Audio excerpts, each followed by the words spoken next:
Today on Investigate TV Plus, you can find them in all 50 states and they cost billions of dollars each year.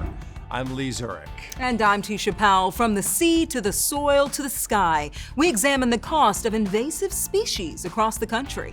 You're suggesting people eat invasive species. That's right, and in many cases, they're quite delicious. Plus, a look at some potential solutions to eradicating these pricey pests. And this mother says she was targeted by a sheriff's lieutenant. Were the police going to raid my house and kick my door in with my daughter there? How these deputies stepped in to stop what was almost a wrongful arrest. Then, that tastes good, boy. You enjoying the day? Pampered pooches, the new way Americans are spoiling their furry family members. Seeing the joy of each pup. I mean, they're just so excited each time. They're like kids. In-depth stories that inform and inspire. You're watching Investigate TV Plus. It's a multi-billion-dollar problem plaguing communities across the country, infiltrating ecosystems and wreaking havoc. We're talking about invasive species, which the USDA defines as non-native animals, plants, and organisms that can hurt the economy, the environment, and even human health. Investigative reporter Kristen Crowley goes in-depth on the toll these costly creatures take on America and what's being done to attack and offset the price of pests. When it comes to invasive pests, there's no shortage of them across the U.S. They're on the land, like fire ants in Hawaii. They like to nest in fruit trees, so when you pick a fruit, the ants will rain down on top of you. They're in the air, like the European starling in Alaska. They're cavity nesters, and they steal nesting sites from other birds. And they're in the water, like these mollusks. Except one of these is native and important to the ecosystem, while the other is an invasive species that costs the U.S. economy hundreds of millions of dollars every year. But can you tell which one? It's this one, called the zebra mussel. And what exactly is a zebra mussel? They're native to Eurasia, but they've been spread across multiple continents and unfortunately into ours. The shells are thinner and a little bit more fragile. Scientist Stephen McMurray with Missouri's Department of Natural Resources says it's unfortunate because they outcompete native mollusks for food and can throw the ecosystem for a loop. But it's more than an environmental problem. From an economic standpoint, industries, not necessarily so much in Missouri, but in other states, have spent millions of dollars a year trying to keep the zebra mussels out of their facilities, or once they become infested, to clean pipes and pumps and various things like that. One example of that is in Oklahoma City, where the zebra mussel infiltrates this water treatment plant non-stop, leading to cleanups like these twice a year. Few months, females can produce several 100,000 or more. Is it possible for zebra mussels to spread to every single state in the United States? Depending on water conditions, I think, yeah, it probably is possible. The United States Department of Agriculture says in North America, the cost of dealing with invasive species, including animals and plants, has grown. It was around $2 billion a year in the 1960s.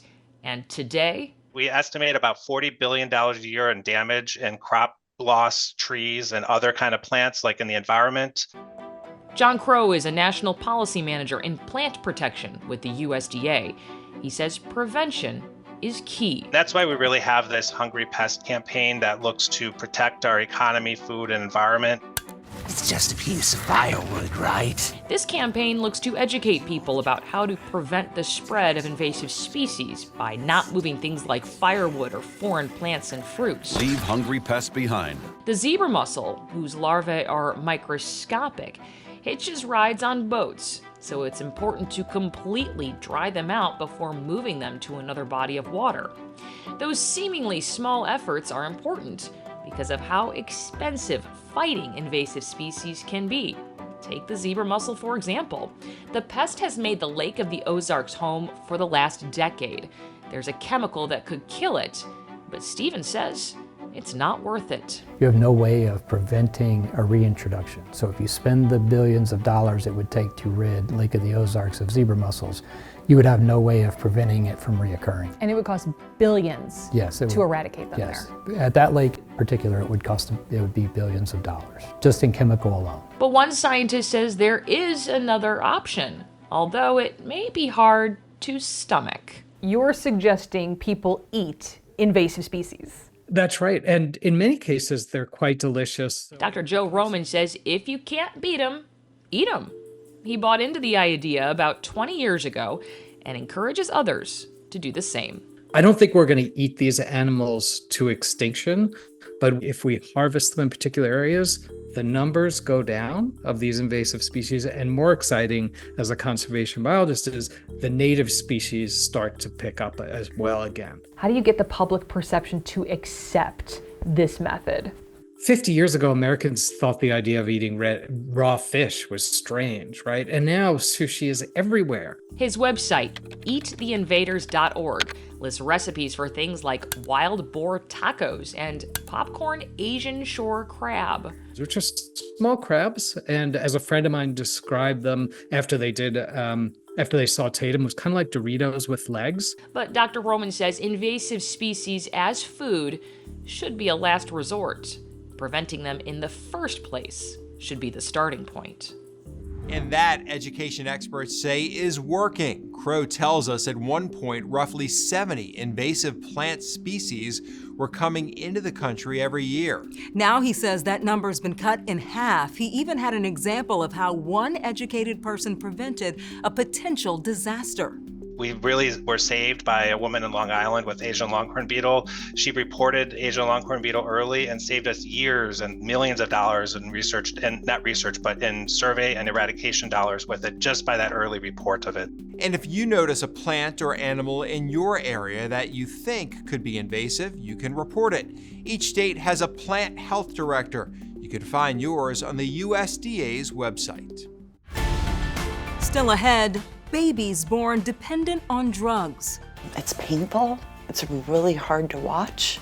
How a nonprofit is helping the youngest victims of the opioid epidemic. Plus, a woman who says she was targeted by police wants to thank the deputies who turned in their boss.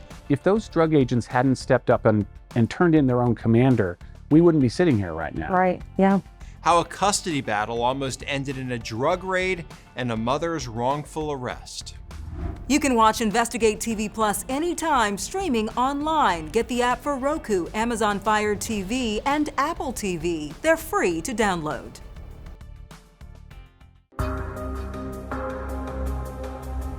According to Nationwide Children's Hospital, each year roughly 1 million children in the U.S.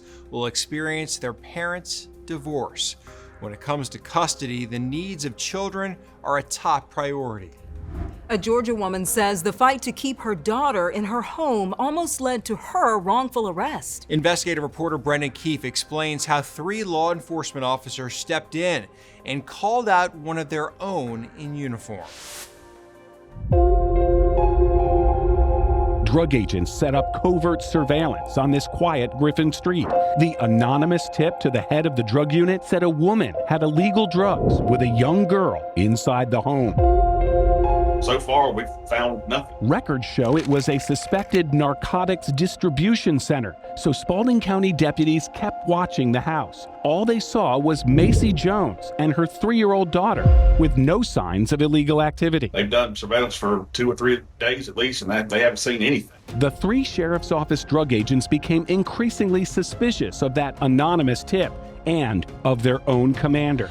The investigation shifted from the mother to the head of the narcotics unit, Lieutenant Chris Boyles. Where did you get the info from the complaint? Tyler Andrews. I've known him for a number of years. The source of the anonymous tip wasn't just a close friend of the drug unit commander. Tyler Andrews is also the father of the little girl. Did Tyler ever have any conversation with you about anything related to if Macy was arrested, this would help with custody case? He did say that if she got arrested, it probably help that. I'm like, yeah, it probably would. I'm sure a drug arrest for somebody wouldn't look good in civil court for child custody. An arrest of that person that you were investigating could could weigh the outcome of a court proceeding. Why didn't you pass that on to the agent that was investigating? I didn't see it as relevant at the time. All I said was that if she were to be arrested, it would help in Custody case. Custody case, yes. At no point was I going to use my position to help him in any way.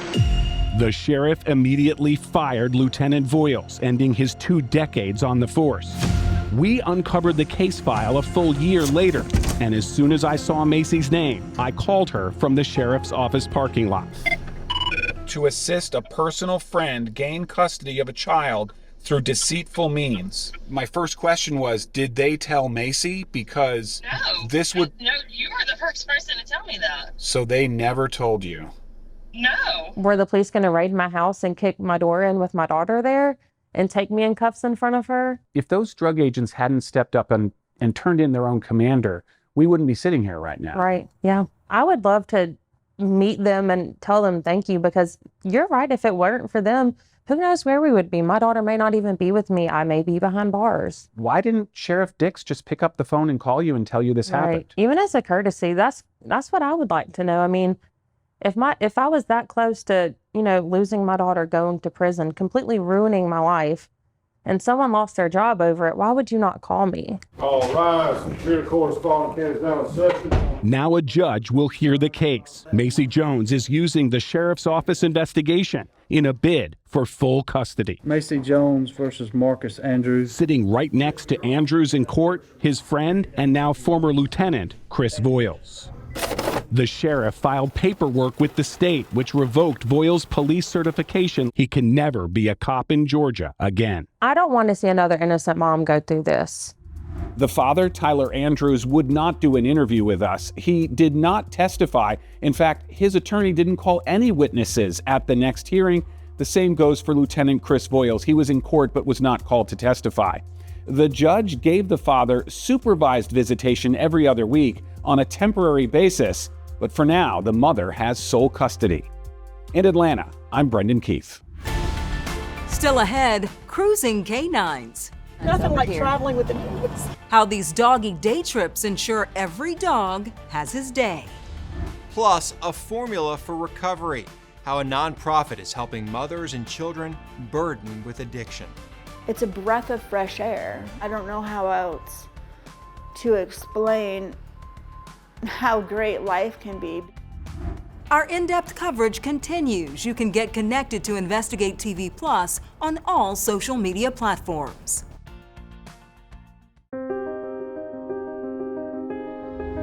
They're the innocent faces of the opioid epidemic, babies born dependent on drugs. The diagnosis is called neonatal opioid withdrawal syndrome, or NOWS. According to the latest CDC data, in 2020, a newborn was diagnosed with the syndrome every 24 minutes. It can cause a number of painful and uncomfortable symptoms like tremors, excessive crying, feeding difficulties, and dehydration. For the last 5 years, an Arizona nonprofit has helped hundreds of women and their babies detox and get treatment. Reporter Michaela Castillo shows us how Hushabye Nursery is giving mothers a second chance. Never in a million years did I think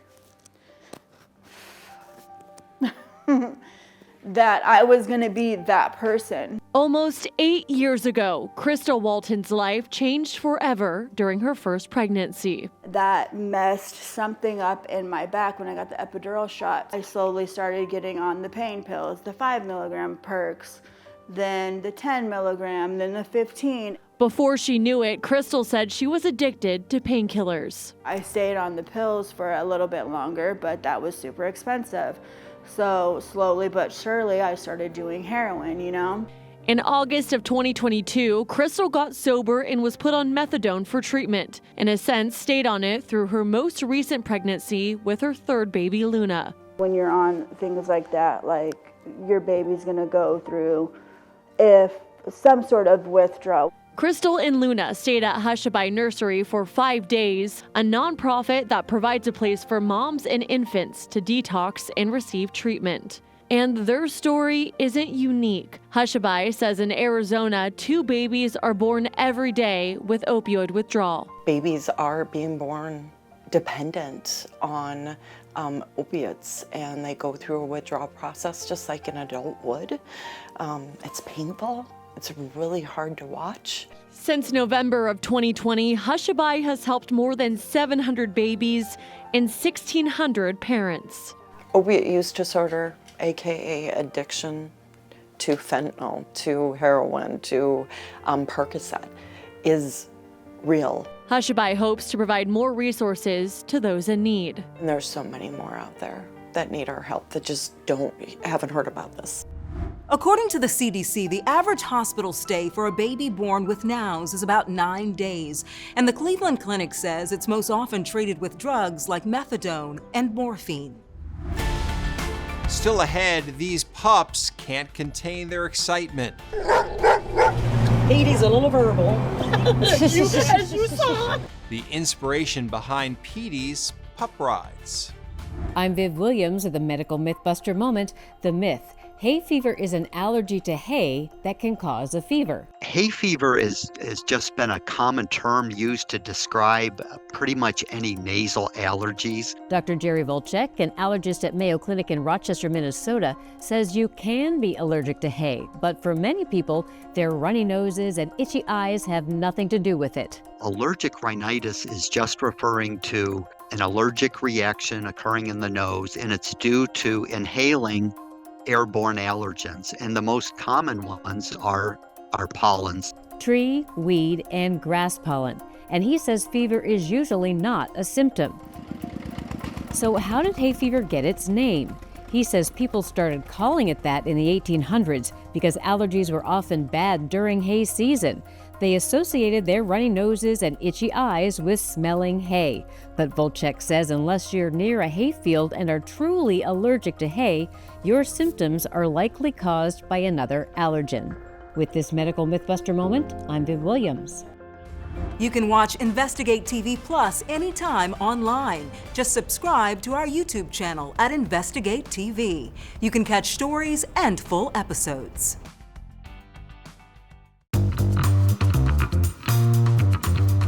The author George Eliot once wrote, "We long for an affection altogether, ignorant of our faults. Heaven has accorded this to us in the uncritical canine attachment." In other words, no one's gonna love you like your dog. And if you agree, you might be one of the many Americans looking to spoil their pup. According to the American Pet Product Association, in 2022, Americans spent more than $136 million on their pets, from food to pampering to a private dog park. Sniff Spot is an app that allows homeowners to rent their yard out to dog owners for an experience away from other pups. It's a safe place for her to just have fun and not have to worry about any conflict with any other dog. Homeowners go through a screening process and owners are asked to pick up after their pooch. The private dog parks range in price from $10 to $35 an hour, depending on the size of the yard and the amenities available. She can just run to her heart's content. In South Carolina, a pet boarding company recently expanded into a service many have never seen before. Reporter Lauren Korn takes us on one of Petey's pup rides. Ready, Krista? Yeah, I'm ready. Yeah. Kind of hold on to Dozier, like I said. Okay. Everybody's got to stay in their seats. Stay in your seats. It's the ultimate play date for pups in the Grand Strand. Is he cute or what? This face. Petey's Pup Rides offers fun, food, and friendships. That tastes good, boy. You enjoying the day? All thanks to avid animal lover Corolla Richardson and her pup Mia, who's known around town as Petey from the Little Rascals. So she's got that patch and she's got that demeanor. Corolla says Petey is the inspiration behind the recently added field trips. Stay in your seats. We're going to get you some biscuits. After launching her pet care and boarding company 16 years ago. And everything's very personalized for your pup. We try to tailor everything for your pup's needs and wants. Petey's a little verbal.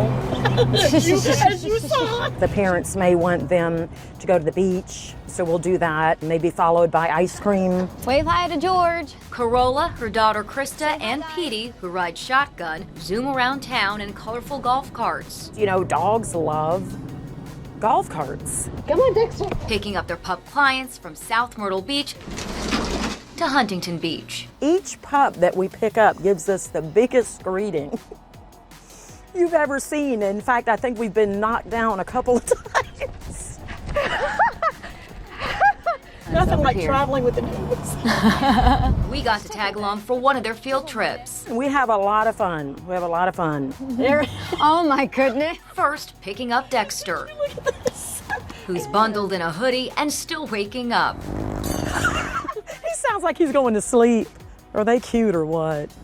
Then swinging by Surfside Beach to get the rest of the gang. Dozier, stop. Dozier and his sisters, Penny and Madison, Madison! who are clearly excited to see their friends. Mia wants to see her friends. Look.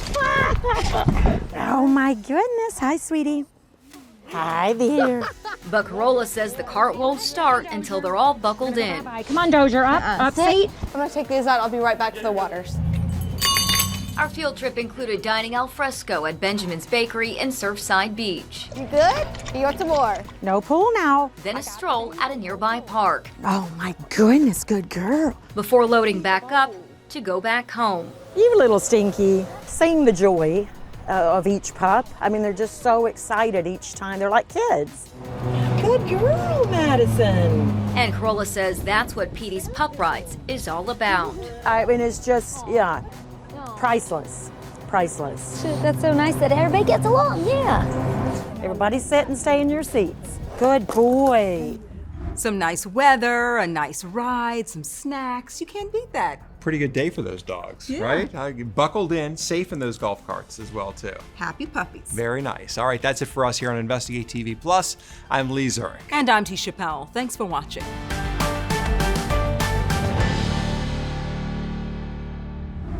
On the next Investigate TV Plus. I'm a stay-at-home mom. How am I going to care for my children? How am I going to keep this roof over their heads? Gold Star families face a choice because of the federal government. An in-depth look at the remarriage penalty and the efforts to change it.